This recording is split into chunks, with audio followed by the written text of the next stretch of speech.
കുട്ടികളുടെ കയ്യിലുണ്ടോ? Question paper കൊടുത്തിട്ടുണ്ടോ? Okay, fine.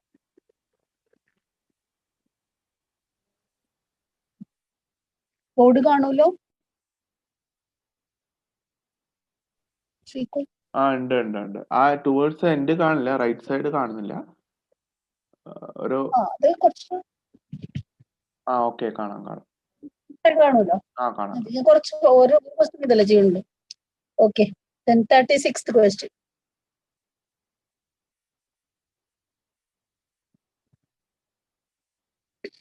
കിട്ടിയ ആർക്കെങ്കിലും അത്? X is equal to Y raise to a ആണ്, പവർ ആയതുകൊണ്ടാണ് അവർ അങ്ങനെ എഴുതിക്കണേ. X is equal to Y raise to A, y is equal to z raised to b, and z is equal to x raised to c. Power എഴുതിക്കേണ്ടതാണ്, അത് print ചെയ്യുമ്പോൾ അങ്ങനെയാണ് വരിക. വൈ ഇട്ടിരിക്കുന്നത് എങ്കിൽ എ ബി സിയുടെ വില കണ്ടുപിടിക്കുക. X is equal to Y raise to A, Y equal to Z raise to B, Z is equal to X raise to C. So you have to find the value of find A B C. നോക്കൂ, ചെയ്യാൻ കിട്ടുമോ? അല്ലെങ്കിൽ നമുക്ക് ചെയ്യാം. കിട്ടിക്കഴിഞ്ഞ answer ഇട്ടോളൂ. ഒന്നുകിൽ unmute ചെയ്ത answer പറയാം, അല്ലെങ്കിൽ യു ക്യാൻ ചാറ്റ് ബോക്സിൽ ഇടാം.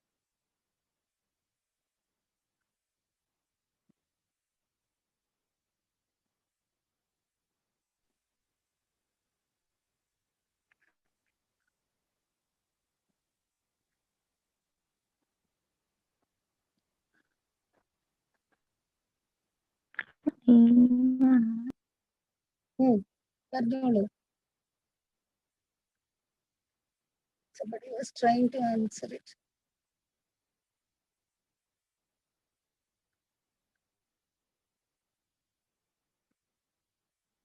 എയും ബിയും സിയും എല്ലാം തന്നെ പവർ ആയിട്ടാണ് എടുക്കണേ അല്ലേ? സോ പവർ ആയിട്ട് എടുക്കുമ്പോ പവറിന്റെ ആൻസർ കിട്ടണമെങ്കിൽ we have to express it. ബേസിനെ ഇക്വേറ്റ് ചെയ്താൽ മാത്രമേ നമുക്ക് power or index y raised to a b c are all powers of y raised to x in terms of y raised to a, y z raised to b, z x raised to c. നമുക്ക് ഇതിനെ divide ചെയ്ത് പോവാം. y raised to a, y പറഞ്ഞ എന്താ? z raised to b അല്ലേ? z raised to b the whole raised to a raised to b the whole raised to n is z raised to b a. ഇനി z പറഞ്ഞ x raised to c ആണ്, x raised to c the whole raised to b a. x equal to എന്തായി? x raised to a b c. c b a എന്ന് പറഞ്ഞാലും a b c പറഞ്ഞാലും ഒന്നായി. രണ്ടും power ഒന്നായി. x equal to x raised to a b c. വെറുതെ x പറഞ്ഞാൽ x raised to 1 എന്നാണ് അർത്ഥം. x raised to 1 is x raised to a b c, which implies a b c equal to 1. Loss and indices സേർട്സ് ഉണ്ട്, നിങ്ങൾക്ക് നിങ്ങളുടെ പോർഷനിൽ ഉള്ളതാണ്, വരാൻ ചാൻസ് ഉള്ള തരം ക്വസ്റ്റ്യൻ ആണ്. ഇതാണ് അതിനെ മാറ്റാനുള്ള വഴി. എക്സ്പ്രസ് എവറിത്തിങ് സെയിം ബേസ് ആക്കാൻ നോക്കുക. സെയിം ബേസ് ആക്കി നമുക്ക് ഇൻഡെക്സ് ഇക്വേറ്റ് ചെയ്യാം.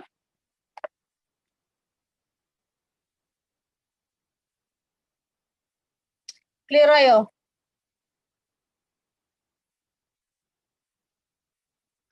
ക്ലിയർ ആയെങ്കിൽ അടുത്ത ചോദ്യത്തിലേക്ക് പോവാം. 37th ക്വസ്റ്റ്യൻ ആണത്.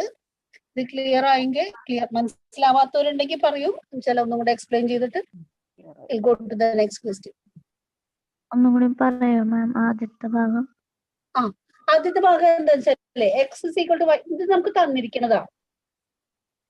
അവർക്ക് സൈൻ ഇട്ട് തന്നിരിക്കുന്ന അപ്പാരോട്ട് തന്നിരിക്കുന്ന it has to be return as a power. y raised to a, y is z raised to b, z is x raised to c.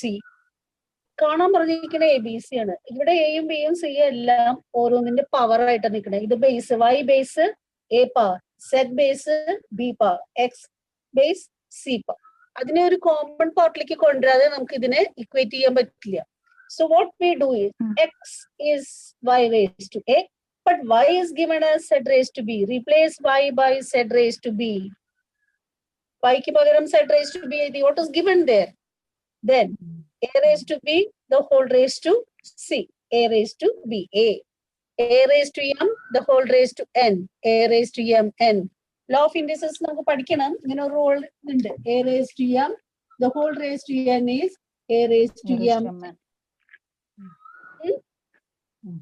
ആ ഒരു ഇത് മാത്രമേ നമ്മളിവിടെ use ചെയ്യണുള്ളൂ. So X raised to PA. Now Z, ഇവിടെ X ഉം ഇവിടെ Z ആണ്. We have to bring the base to X, then we can equate. So Z is given as X raised to C. So replace Z by X raised to C. X raised to C, the whole raised to be A. Again, same rule we will apply over here. X raised to A, B, C. X equal to X raised to A, B, C. Now base being C, both cases, base is X. We can equate the indices. A, B, C is 1. Is it okay? Okay. ചില ക്വസ്റ്റിന് വേറെ ഇതൊന്നുമില്ല. We have to go by this method only. ഇൻഡിസസിന് ചെയ്യാനുള്ളത് ഇതാണോ, നമുക്കൊന്ന് rewrite ചെയ്ത് അതിനെ ഒരു ഇതിലേക്ക് കൊണ്ടുവരാം. നിങ്ങൾ ഇവിടെ ചെയ്യുന്ന paper, I think you are writing it down along with the class. ഒന്നുകൂടി ഒന്ന് ചെയ്ത് പഠിക്കൂ. ഇതൊക്കെ വരുന്ന ക്വസ്റ്റ്യൻ ആണ് actually. These are filtering questions എന്ന് പറയാം. ചെയ്യാൻ കുറച്ചേ ഉള്ളൂ, പക്ഷെ അത്യാവശ്യം ഒരു abstractness form ചെയ്യാൻ ചെയ്യാം. Now next question, 2 raised to X is cube root ആണ് അവിടെ ഇട്ടിരിക്കുന്നത്. അവരവിടെ എക്സ്പ്ലെയിൻ ചെയ്തിട്ടുണ്ട്. It is cube root of 32. 2 raised to X is cube root of 32. Cube root of 32 എന്ന് പറഞ്ഞാൽ 32 the whole raised to 1/3.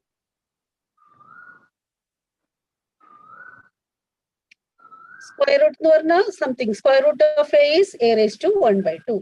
Cube root of 32 is 32 the whole raised to 1/2. Now, നമ്മളുടെ base ഇവിടെ 2 raised to X ആണ്. We have to find X. Try ചെയ്ത് നോക്കൂ. We have to make the base same.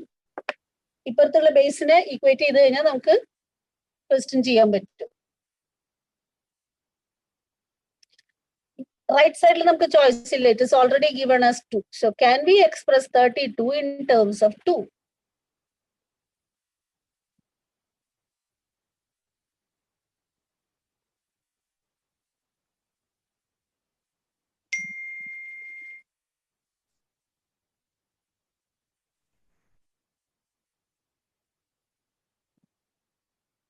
Five by 3, ma'am.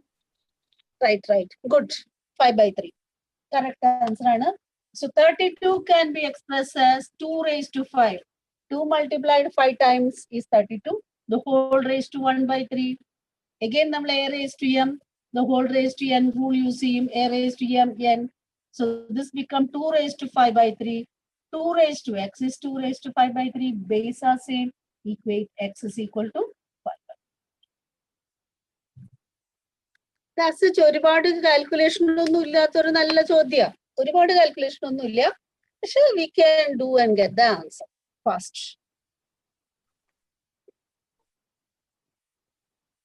Clear ആയോ?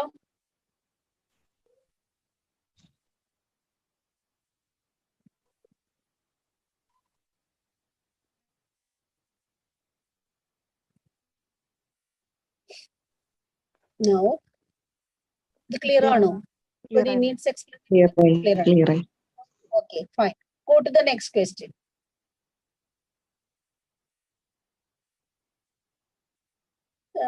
നിങ്ങളോട് ഒരു question, നിങ്ങൾക്ക് identities ഒക്കെ അറിയാലോ. A plus B the whole square, A minus B the whole square, ആ basic laws.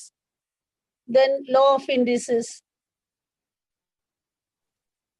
അറിയോ? കുറച്ചൊക്കെ അറിയാം, ma'am. കുറച്ചൊക്കെ അറിയാം. That's fine. അത് നമുക്കൊന്ന് പഠിക്കണം കേട്ടോ. Okay, ma'am. ഒന്നുമില്ല, വെറുതെ കുറച്ച് ഐഡന്റിറ്റീസ് ഉള്ളു. ഞാൻ ഒരു കാര്യം ചെയ്യാം, ഇന്നത്തെ ക്ലാസ് കഴിഞ്ഞാൽ ഐ പുട്ട് ദാറ്റ്. അതൊരു റൂള് പോലെ ഞാൻ ഇടാം നിങ്ങൾക്ക്. If you don't understand we can again explain it in the next class. ഇന്ന് ഞാൻ എടുത്തു വെച്ചിട്ടില്ല. ഇന്ന് ആവറേജിന്റെ കുറച്ച് ആരോ കഴിഞ്ഞ ക്ലാസ്സിൽ സംശയം ചോദിച്ചിരുന്നില്ലേ?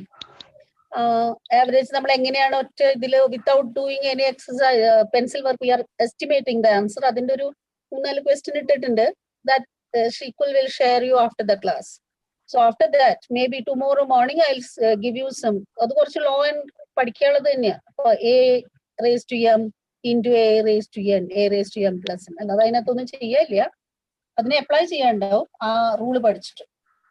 Okay, 38th question. അതിനകത്ത് ഇതുപോലെ ലോ ഓഫ് ഇൻഡിസസ് അല്ല, ഇറ്റ് ഐഡന്റിറ്റി ഉണ്ട്. നമ്മൾ ഐഡന്റിറ്റി പഠിക്കും.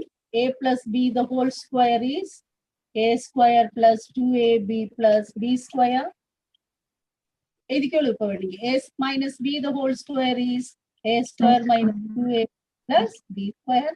And the third identity ആണ് a square minus b square is a plus b into a minus b. എപ്പോഴും ആവശ്യം വരുന്ന ഒരു ഐഡന്റിറ്റി, യൂസ്ഫുൾ ഐഡന്റിറ്റി ആണ്, അത് നമുക്ക് ആവശ്യമുണ്ട്. So we have to use that. ഇവിടെ എന്താ ചെയ്യാനുള്ളത്? X square minus 1, X square minus 1 by X plus 1 is 4. Try ചെയ്ത് നോക്ക്, കിട്ടുമോ? X square minus 1 by X plus 1 equal to 4. Find X ആണ് ചോദ്യം.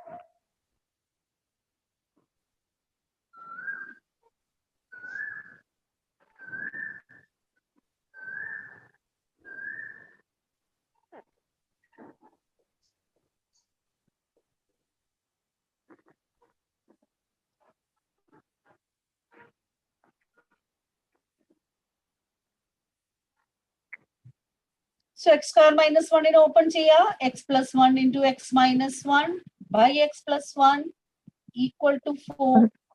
The cancel x minus 1 4, x equal to 5. Okay, very innocent question. I will give you hands mark as well as time. Only thing we should know the identity. A square minus b square no varna. We should be able to know how to open it as a plus b into a minus b. Very simple ആയിട്ടുള്ള ഒരു ചോദ്യം.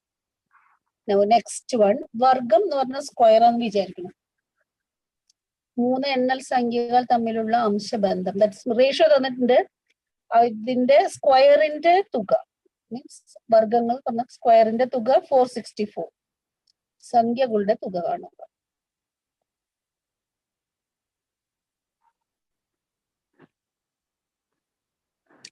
ചെയ്ത് നോക്കുക. അത് വെറുതെ ratio പ്രൊപ്പോർഷന്റെ ഒരു ഇതുണ്ട് application. 2:3:4 ആണെച്ചാൽ it comes out as 2x, 3x, 4x because we know that common factor has been cancelled and ratio will be expressed in the lowest terms. So open it as 2x, 3x, 4x. പിന്നെ അവർ പറഞ്ഞത് ചെയ്യാം. സ്ക്വയറിന്റെ some എന്ന് പറഞ്ഞാൽ 2x the whole square plus 3x the whole square plus 4x the whole square is given as 460.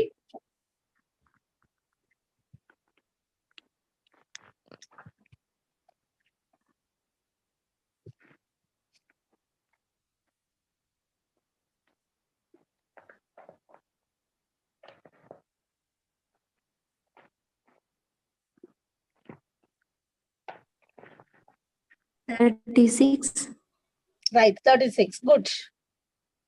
36. 2:3:4 will be opened as 2x, 3x, 4x.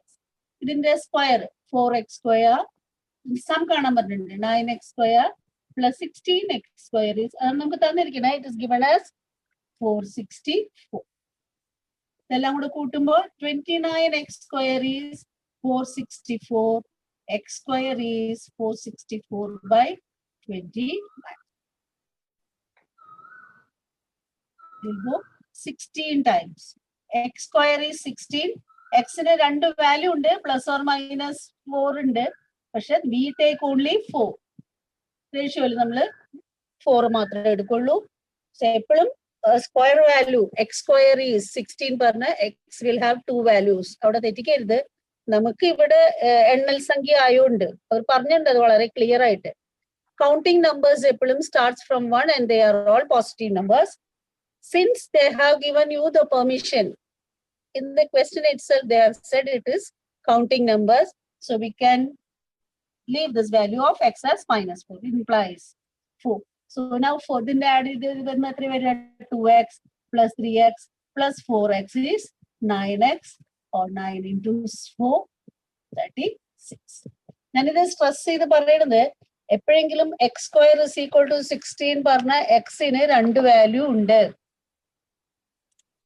ചില ചോദ്യങ്ങൾ കാണാറുണ്ട്. ഈ ഗ്രൂപ്പ് ഒരു മിക്സ് ഗ്രൂപ്പ് ആയതുകൊണ്ട് ഒരു ഡാറ്റ സഫീഷ്യൻസിയിൽ തരികയാണ് X is root of 16, X square is Y square is 16 പറഞ്ഞു കഴിഞ്ഞാൽ എക്സിന്റെ വാല്യൂ എന്തായാലും +4 ആയിരിക്കും. Y will have 2 value +n-4. ഇങ്ങനെ നിങ്ങളിപ്പോ PSC മാത്രം എഴുതുന്നവരല്ലല്ലോ, മറ്റുള്ള ഗ്രൂപ്പിലുള്ള കുട്ടികളുണ്ടെങ്കിൽ അവിടെ കൺഫ്യൂസ് ചെയ്യരുത്. ഇതുപോലത്തെ ചോദ്യം ഡാറ്റ സഫീഷ്യൻസിയിൽ കാണാറുണ്ട്. എക്സ് റൂട്ട് 16 എന്ന് പറഞ്ഞാൽ they are all real numbers. എക്സിന് +4 മാത്രമേ വാല്യൂ ഉള്ളൂ. But when you say the same thing in a different way, y square is 16, y will have two values, say +4 and -4. Both will give you +16. So in x ne y ne compare cheyanengil y will be x is greater than or equal to y. Data sufficiency ചെയ്തവർക്ക് അറിയാം. ഇങ്ങനെ ചില question നിങ്ങൾക്ക് PSCക്ക് വരില്ല, പക്ഷെ ഞാൻ ഇത് വന്നപ്പോൾ പറയണതാണ്. It is a mix group ആയതുകൊണ്ട് ഇവിടെ തെറ്റിക്കാതെ എടുക്കണം. Why we are leaving that minus sign എന്ന് നിങ്ങൾ അറിയണം. വെറുതെ ചെയ്യരുത് ഒരു കാര്യം. അടുത്തത് 40 മെൻസുറേഷന്റെ ചോദ്യമാണ്. ക്യൂബിന്റെ വോളിയം എന്താ വരിക? സൈഡ് എ ഉള്ള ക്യൂബിന്റെ വോളിയം എ ക്യൂബ്. ഇതെന്തായിരിക്കും? 1331. യെസ്. അപ്പോ ഒരു ഡിഫോൾട്ട് കണ്ടീഷനിൽ ഒരു 30-35 വരെയുള്ള സ്ക്വയറും ഒരു 12 വരെയുള്ള എന്റെ ക്യൂബ് പഠിക്കണം, ടേബിൾസ് പഠിക്കണം. So 11 cube 1331. അടുത്തത് നമുക്ക് അഗെയിൻ ഒരു റീസണിങ്ങിന്റെ ചോദ്യമാണ്. Reasoning and that it is a classification, odd man out. ക്യൂബിന്റെ ചോദ്യം എല്ലാവർക്കും മനസ്സിലായില്ലേ? anyone has doubt? Volume of a cube is 11 cube. A cube side എല്ലാം സെയിം ആയിരിക്കും, എഡ്ജ് എല്ലാം സെയിം ആയിരിക്കും, ലെങ്ത്തും ബ്രെഡ്ത്തും ഹൈറ്റും എല്ലാം സെയിം ആയിട്ടുള്ള ഒരു solid figure, 3-dimensional figure ആണ് cube. So the volume will be A into A into A. If anyone has doubt, please tell me right now, or we can go to the next question. Question number 41. Clear ആയില്ല. Clear ആയിട്ടുണ്ട്. Okay, ma'am. Okay. Let's go to the next question. Classification question.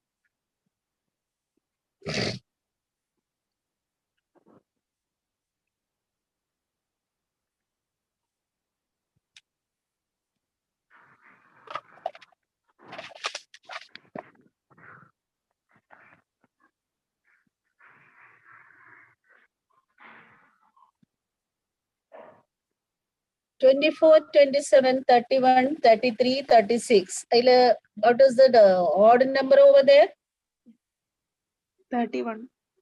31. The rest are all composite numbers. 31 is a prime number. Right, good.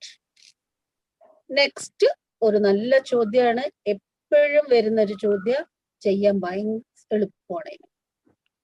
മാം ഒരു doubt. ചോദിച്ചോളൂ. അതില് composite number എന്ന് പറഞ്ഞാൽ ഭാജ്യസംഖ്യ എന്നാണോ ഉദ്ദേശിച്ചത്? ഭാജ്യസംഖ്യയാണോ? എനിക്ക് ഫുൾ മലയാളത്തിലെ ടെർമിനോളജി അറിയില്ല. ഇഫ് ഐ എം ഭാജ്യം ആൻഡ് അഭാജ്യം. Prime number is known as abhajya sankhya and composite number is known as which can be factorized. അതാണ് factorize ചെയ്യാൻ പറ്റും നമുക്ക്. പ്രൈം നമ്പേഴ്സിന് എന്താ വെച്ചാൽ ആ നമ്പറും 1 മാത്രമേ ഫാക്ടർ ഉണ്ടാവുള്ളൂ. 2, 1 and 2, 3, 1 and 3, 4 we have 1, 2 and 4, 3 factors. So it is a composite number. Clear ആയോ? Okay, ma'am. Oh, clear ആയി ma'am. Thank you. Okay.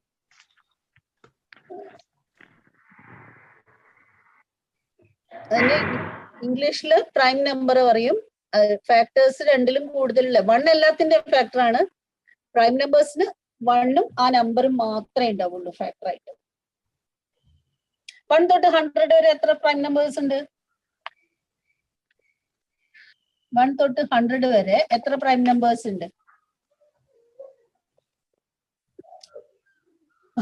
ഇത് ക്വസ്റ്റ്യൻ വരാവുന്നതാണ്. 1 തൊട്ട് 100 വരെ നമുക്ക് കൗണ്ട് ചെയ്ത് കൊടുക്കാൻ നേരം ഉണ്ടാവില്ല. ഫസ്റ്റ് പ്രൈം നമ്പർ 2 ആണ്. 2, 3, 5, 7, 11, 13, 17, 19 പറഞ്ഞിട്ട് അങ്ങനെ പോകുമ്പോ നമുക്കത് പരീക്ഷയ്ക്ക് 100 വരെ കൗണ്ട് ചെയ്തെടുക്കാൻ നേരം ഉണ്ടാവില്ല. ഇത് നോർമലി ക്വസ്റ്റ്യൻ കണ്ടിരിക്കുന്നത് പ്രോബബിലിറ്റിയുടെ ഭാഗത്ത്. ഇപ്പൊ ഒരു 100 ടിക്കറ്റ് ഉണ്ടായി, I have number tickets numbered 1 to 100. ഞാൻ ഇതിനെ ഷഫിൾ ചെയ്തിട്ട് I am taking 1 ticket out of it. എനിക്ക് ഒരു പ്രൈം നമ്പർ കിട്ടാനുള്ള ചാൻസ് ഈ ചോദ്യം കാണാറുണ്ട്. അതുകൊണ്ട് ഇത് വന്നപ്പോ അതിന്റെ റെഫറൻസ് പറയാണ്. 25 പ്രൈം നമ്പേഴ്സ് ഉണ്ട് 1 തൊട്ട് 100 വരെ. 1 തൊട്ട് 50 വരെ 15 പ്രൈം നമ്പേഴ്സ് ഉണ്ട് 15. അപ്പൊ ഒരു ലോട്ടില് 1 തൊട്ട് 100 വരെയുള്ള ലോട്ടിൽ എനിക്ക് പ്രൈം നമ്പർ കിട്ടാനുള്ള ചാൻസ് 25 ഔട്ട് ഓഫ് 100 or 1/4. 100 നമ്പറിൽ 25 എണ്ണം പ്രൈം ആയിരിക്കും. 50 വരെ പറയണേന്ന് വെച്ചാൽ 50 നമ്പേഴ്സിൽ 15 എണ്ണം പ്രൈം ആയിരിക്കും. സോ 50. നിങ്ങൾക്കുണ്ട് PSC വരുന്നതാണ് അത്തരം ചോദ്യങ്ങൾ. എങ്ങനെ ഒരു കാർഡ്സ് ഇടണതും ഇതെടുക്കണതും ബോൾ എടുക്കണതും അതിൽ വരാവുന്നതാണ്. നെക്സ്റ്റ് ചോദ്യം നോക്കൂ. Next one 42.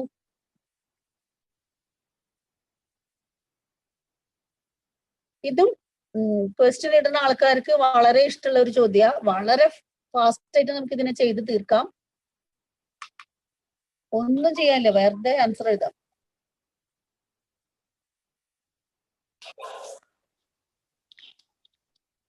അറിയോ answer? A person sells 2 watches for the same price. Both watches have been sold. Right. 1% loss. Right. If a person sells 2 watches or whatever it may be, 2 items at the same selling price, one at X% profit, other at X% loss, this person will be always at a loss of X square by 100%. ഇത് X plus Y plus XY എന്ന് വരുന്നതല്ല കേട്ടാ. ഒരു formula നമ്മൾ പെർസെന്റേജിൽ പഠിച്ചില്ലേ? X plus Y plus XY by 100% എന്നൊരു formula പഠിച്ചില്ലേ? ഇതിൽ നിന്നല്ല ഇത് വരുന്നത്. ഇതിലിട്ട കിട്ടും ആൻസർ, പക്ഷെ ഇതിൽ നിന്നല്ല ഇത് വരുന്നത്. ക്ലിയർ ആയോ? പെർസെന്റേജ് സെയിം ആണെങ്കിൽ മാത്രമാണ് ഇത്. ഈ ഫോർമുലയിൽ നിന്നല്ല. We have a different formula with is a complicated one which you don't have to learn. But ഈ കേസ് നിങ്ങൾക്ക് വരും. A person selling 2 items for the same price. One he incurs X% loss, other he incurs X% gain. He is always at a loss of X square by 100%. ഇനി ലാഭം നഷ്ടം different percentage ആണെങ്കിൽ it is always nice to go find the cost price and decide whether it is. Formula ഞാൻ പറഞ്ഞുതരാം. 100 into P minus L minus 2PL by 100 plus P plus 100 minus, ഇങ്ങനെയാണ് formula actually. X ആവുമ്പോ X minus X square ഇതിൽ നിന്ന് വന്നു തോന്നുന്നു. പക്ഷെ please do not make that mistake. It has not come from that formula. If a person sells 2 items for the same price, one at P% profit, other at L% loss, resultant loss or profit will be 100 into P minus L minus 2PL by 100 plus P plus 100 minus L. ഇത് പഠിക്കലോ ഓർമ്മിക്കലോ എളുപ്പമല്ല. I do it because I keep on doing it. അതുകൊണ്ടാണ് ഓർമ്മിച്ച് വെച്ചിരിക്കുന്നത്. Except നിങ്ങളുടെ ലെവലിൽ ആവശ്യമില്ല. പക്ഷെ ഇതിൽ നല്ല വന്നേന്നുള്ളതൊന്നും ഓർമ്മിച്ചു വെച്ചോളൂ. ക്ലിയർ ആയോ? ഈ ഫോർമുല നിങ്ങൾ യൂസ് ചെയ്യണതാണ്. ഇഫ് എ പേഴ്സൺ, ഒരാളുടെ സാലറി 10% കൂടി പിന്നെ 10% കുറഞ്ഞാൽ അയാൾക്ക് എപ്പോഴും 10 minus 10 minus 10 into 10/100 1% നഷ്ടം. അതുപോലെ ഇത് നമ്പറൊക്കെ കാണുമ്പോൾ അഗ്രി ചെയ്യും. പക്ഷെ അത് വരുന്നത് when P is equal to L ല് ഇത് 0 ആയി പോവും. 100 into L minus L minus 2 into L into L by 100 plus L plus 100 minus L. ഇതെല്ലാം ക്യാൻസൽ ആയി പോയിട്ട് ഇത് 0 ആവും. minus 2L square by 200 വരുന്നതാണ്. അപ്പൊ ഈ 2-3 പോയിന്റ് എഴുതാണ്ട് ഈ ക്വസ്റ്റ്യനിലോട് റിലേറ്റഡ് ആയിട്ടുള്ള പോയിന്റ് ആദ്യം എഴുതി വെച്ചോളൂ. If A person cells 2 items at the same price, one at X% profit and other at X% loss, there is always a loss of x square by 100%. Always loss. Selling പ്രൈസില് പ്രോഫിറ്റും ലോസും percentage വ്യത്യാസമാണെങ്കിൽ cost price കണ്ടു വേണം ചെയ്യാൻ. ഇനി ഞാൻ നിങ്ങളോട് ചോദിക്കുകയാണ്, രണ്ട് ഐറ്റത്തിന്റെ കോസ്റ്റ് പ്രൈസ് സെയിം ആണ്. 2 items, cost price being same. One is sold at X% profit, other at X% loss. എന്തായിരിക്കും അയാളുടെ ഫൈനൽ എന്തായിരിക്കും? When ഇതില് സെല്ലിംഗ് പ്രൈസ് സെയിം ആയ പോലെ merchant bought 2 items for the same price. One he sold at X% profit, other at X% loss. What will be his resultant profit or loss? എന്തായിരിക്കുക? X square plus X square by 100%. അല്ലല്ല 100 രൂപയ്ക്ക് വാങ്ങിയിട്ട് 10% പ്രോഫിറ്റിൽ വിറ്റ് 110 രൂപ കിട്ടി ആണോ? X square by 100 വരെ selling price വരുമ്പോഴാണ് ഇത് 3 കേസ് ചോദിക്കും. ഇതില് 2 ഐറ്റത്തിന്റെ കോസ്റ്റ് പ്രൈസ് സെയിം ആയിട്ട് ഒരേ സെല്ലിംഗ് ഒരു പെർസെന്റേജ് X% പ്രോഫിറ്റിന് ഒരെണ്ണം വിറ്റു, X% ലോസിന് ഒരെണ്ണം വിറ്റു. This person is at no profit, no loss.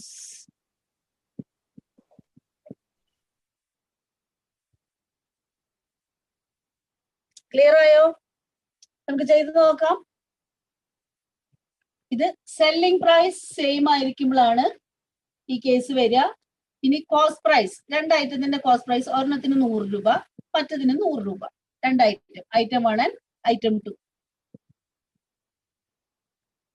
ഒരെണ്ണത്തിൽ 10% പ്രോഫിറ്റ്, ഇതിന് 10% ലോസ്. ഇതിന്റെ സെല്ലിംഗ് പ്രൈസ് എന്തായിരിക്കുക? 10% പ്രോഫിറ്റ് ഉള്ളതിന്റെ സെല്ലിംഗ് പ്രൈസ് എന്തായിരിക്കും? 100 രൂപയുടെ ഐറ്റം 10% പ്രോഫിറ്റിൽ വിറ്റാൽ 110. 110. 100 രൂപയുടെ ഐറ്റം 10% നഷ്ടത്തിൽ വിറ്റാലോ?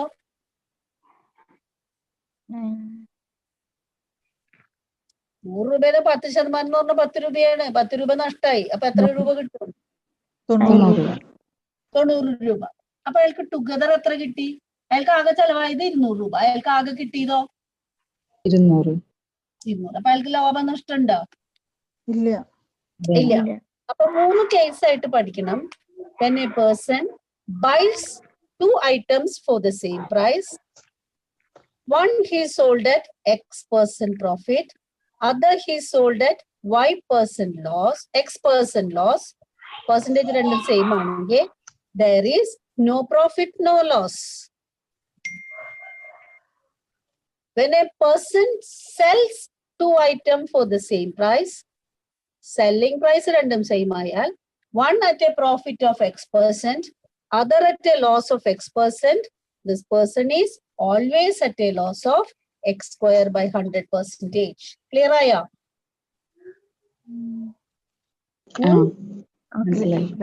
ക്ലിയർ ആയില്ലേ മാം? ക്ലിയർ ആയിട്ടില്ലേ? ഇല്ല. സാരമില്ല, നമുക്ക് പഠിക്കാം.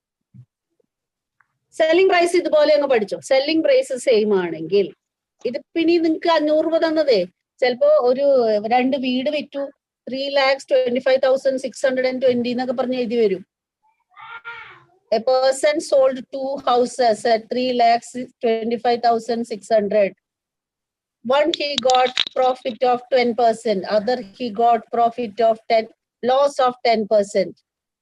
അപ്പൊ നമുക്ക് ആ വാല്യൂനെ ടച്ച് ചെയ്യാനേ ഇല്ല. ഓൾവേസ് സെല്ലിംഗ് പ്രൈസ് സെയിം ആണെങ്കിൽ X% പ്രോഫിറ്റ് X% ലോസിലാണ് രണ്ടും കൊടുത്തേക്കണേ വിചാരിച്ചാൽ that person will be always at a loss of 1 X square by 100%. 10% answer 10 into 10 by 100, 1%. Clear ആയോ? ക്ലിയർ ആയി. ഇനി പറയുന്നത് സെല്ലിംഗ് പ്രൈസിന്റെ കാര്യമല്ല. 2 ഐറ്റത്തിന്റെ കോസ്റ്റ് പ്രൈസ് സെയിം ആണെങ്കിൽ ഒരൈറ്റം X% പ്രോഫിറ്റിന് വിറ്റു, അടുത്ത ഐറ്റം X% ലോസിന് വിറ്റു. അപ്പൊ അയാൾക്ക് എന്തുണ്ടാവുക? No change. No profit no loss. No loss. Clear ആയോ? Okay, ma'am. അന്നത്തെ എഴുതി വെച്ചോ, ഇത് പഠിക്കണം.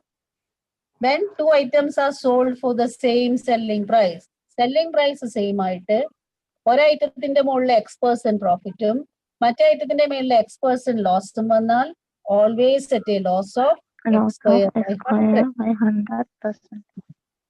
പ്ലസ് ഒന്നുമില്ല അവിടെ, X² by 100. 100%. 100%. കോസ്റ്റ് പ്രൈസ് ആണെങ്കിൽ രണ്ട് ഐറ്റത്തിന്റെ കോസ്റ്റ് പ്രൈസ് സെയിം ആണ്, ഒരെണ്ണത്തിലെ X% ലോസും മറ്റതിലെ X% ഗെയിനും ആണെങ്കിൽ that person is at no profit No profit, no loss. no No loss. loss. Selling പ്രൈസിന് നിങ്ങൾക്ക് ഇത് മാത്രമേ വരുള്ളൂ. പെർസെന്റേജ് വ്യത്യാസമായിട്ട് കണ്ടിട്ടില്ല. പെർസെന്റേജ് വ്യത്യാസമായിട്ട് വന്ന കോസ്റ്റ് പ്രൈസ് കണ്ട് ചെയ്യേണ്ടി വരും. So it is not a good objective question. So normally selling പ്രൈസിന്റെ കാര്യത്തിൽ പ്രോഫിറ്റും ലോസും ഒരുപോലെ വെച്ചിട്ടാണ് തരിക. ഇനി കോസ്റ്റ് പ്രൈസിന്റെ കാര്യത്തിൽ നമുക്ക് രണ്ടും വരാം, പ്രോഫിറ്റും ലോസും വ്യത്യാസമായി വരാം.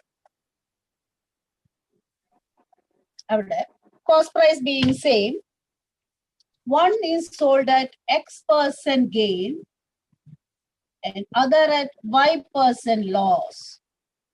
Overall എന്തായിരിക്കും? X ഉം Y ഉം ഡിഫറെന്റ് ആണെങ്കിൽ it will be half of X plus minus Y. X plus minus Y ഇട്ടിട്ട് കൊടുക്കുക. കാരണം എന്താ വെച്ചാൽ അത് ഷെയർ ചെയ്യും, അതിന്റെ പ്രോഫിറ്റും ലോസും ഉള്ളത് ഷെയർ ചെയ്ത് വരിക. ഫൈനലി നെഗറ്റീവ് വന്ന് ഗെയിൻ ആണ് കൂടുതൽ വെച്ചാൽ ഗെയിൻ കിട്ടും, ലോസ് ആണ് കൂടുതൽ പറഞ്ഞു വെച്ചാൽ ലോസ് ആയിരിക്കും. Half of X plus Y ആണ്. പ്ലസ് Y ഇടുമ്പോ ലോസ് മൈനസ് ആയിട്ട് എടുക്കണം. Loss is always positive profit, negative profit. ഒരു ഫോർമുല നോക്കാം, എക്സും വൈ അല്ലാണ്ട് നോക്കിട്ട് ചെയ്യാം. ഒരെണ്ണത്തില് 20% പ്രോഫിറ്റ്, ഒരെണ്ണത്തില് 20% ലോസ്. അപ്പൊ എന്തായിരിക്കും നമുക്ക് ഈ കേസ് എന്താ? കോസ്റ്റ് പ്രൈസ് രണ്ടും same, 20% profit 20% loss. No profit no loss. No loss. ഇതിങ്ങനെ തന്നെ പഠിച്ചു വെച്ചോ, ഇത് ഫോർമുല ഒന്ന് വെച്ച് എഴുതി പഠിക്കണ്ട. ഇനി 20% പ്രോഫിറ്റ് ഒരെണ്ണത്തുമ്മ 10% ലോസ്. ഇയാൾക്ക് എന്തായിരിക്കും? ഫൈനലി ഈ will have half of 20 minus 10 which is 5% gain ആയിരിക്കും. പോസിറ്റീവ് അല്ലേ വരുന്നത്? ഇനി ഇതിന് പകരം 10% profit other will be 20% loss ആണെങ്കിലോ ഹാഫ് ഓഫ് 5% 10 minus 20. 5% loss. ആ മൂന്ന് കേസിലും ഇപ്പൊ നമ്മളോട് ചോദിച്ചേക്കണ ഒരു ക്വസ്റ്റിനേ ഉള്ളൂ. ഈ ക്വസ്റ്റിൻ അടുത്ത തവണ വേറെ രീതിയിൽ ചോദിക്കാം, അപ്പൊ നമുക്ക് കിട്ടണം. Selling price of two items being same, one is at X% profit, other is Y% profit sold. Selling ആണ് ചെയ്യുന്നത്, എല്ലാ കേസിലും സെല്ലിംഗ് ആണ്. പക്ഷെ ഒരെണ്ണത്തില് സെല്ലിംഗ് പ്രൈസ് സെയിം ആവുന്ന കേസാണ്. So in that case it is always at a loss of X² by 100%.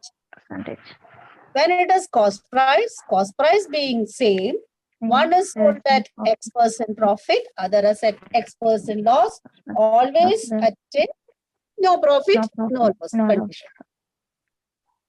One is X% profit, other is Y% loss ആണെങ്കിൽ അതിന്റെ half എടുക്കണം. It will be shared between the two. Half of X plus minus Y because loss is been considered as negative factor. അത് positive ആണ് വരണെച്ചാ positive, negative ആണ് വരണെച്ചാ negative. ഇനി ഇത് രണ്ടും loss profit വരാം. 20% പ്രോഫിറ്റ് 10% പ്രോഫിറ്റ് വരാം.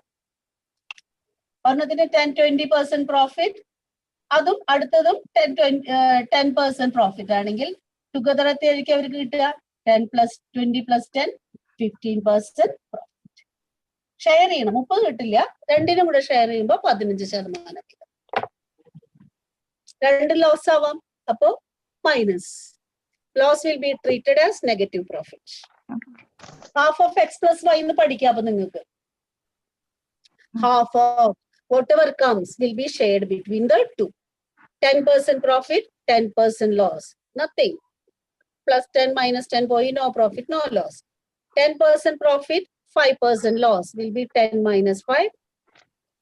10 plus minus 5 വരുമ്പോ loss വരുമ്പോ നെഗറ്റീവ് ആയിട്ട് ചെയ്യാം. ഓക്കെ ആയോ? ഓക്കെ മാം, ക്ലിയർ ആയി. അടുത്ത ക്വസ്റ്റിൽ പോകും. അടുത്ത ക്വസ്റ്റ്യൻ ഭയങ്കര എളുപ്പമാണ്. ഒരു വലിയ കാര്യമായിട്ടൊന്നും ചെയ്യാല്ല. ഒരു ഫ്രാക്ഷന്റെ ക്വസ്റ്റ്യൻ ചെയ്ത് നോക്കൂ.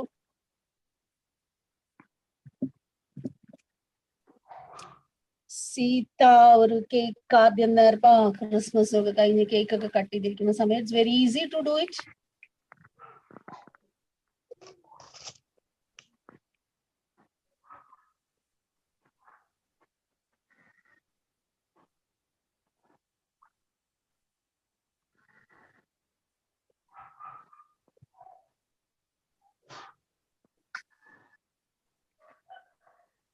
Half of the cake, she made it 20 pieces, and each piece 20 gram 7 pieces.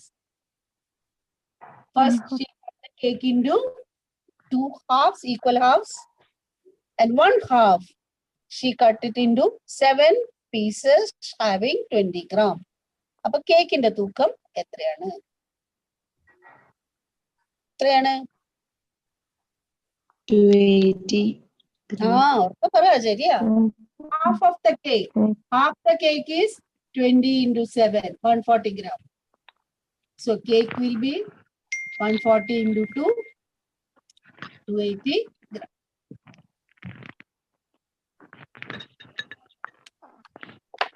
Okay.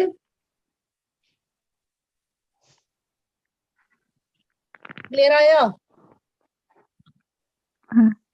Okay. നോക്ക്, അടുത്ത ഒരു ഫിലിന്റെ സീരീസിന്റെ ചോദ്യം. It's not that bad. Question paper very easy ആണ് എനിക്ക് തോന്നുന്നത്. ചില ക്വസ്റ്റ്യൻ ഉണ്ട്, അതിപ്പോ ഈ 42 എന്നുള്ള ക്വസ്റ്റ്യൻ ചെയ്യാൻ കിട്ടിക്കഴിഞ്ഞാൽ നിങ്ങൾക്ക് മാർക്കും സമയവും. അപ്പൊ അങ്ങനത്തെ കാര്യങ്ങളൊക്കെ മൈൻഡിൽ വെച്ചേക്കുക. ഇങ്ങനെ വന്നാൽ ഇങ്ങനെയാണ് ചെയ്യണ്ടേ. You don't have to do and calculate anything. അതിൽ കോസ്റ്റ് പ്രൈസ് ഒക്കെ കാണാൻ പോയ സമയം പോകും.